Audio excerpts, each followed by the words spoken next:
आप शानी से इमरान अनवर आपके साथ आज मुखातिब हूँ। बालाकोट से मेरा ताल्लुक है, मेरा भी वहाँ से पेज और यूट्यूब चैनल चल रहा है। हमारे बहुत ही अच्छे दोस्त हैं नासिर अब्बासी भाई, उनका ये आप तमाम दोस्त इस पर मौजूद हैं, सबको वेलकम करता हूँ। और मैं यहाँ मौजूद हूँ शानी स्टूडियोज़ में। हमारे बहुत अच्छे दोस्त हैं शानी, इनके पास जब भी हम आते हैं तो एक अच्छी महफिल बनती है।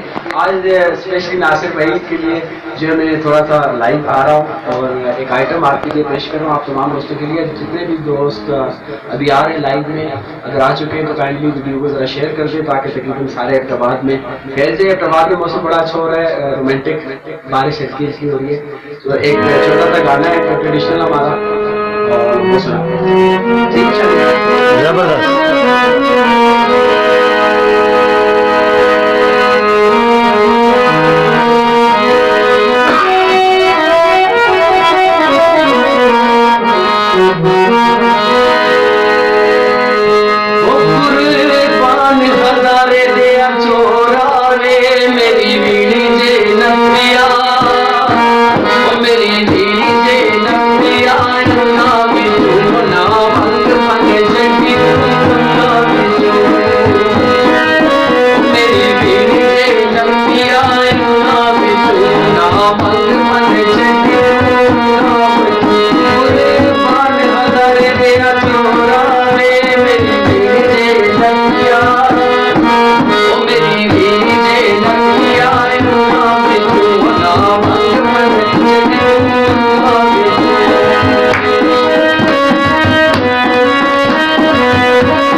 जबरदस्त।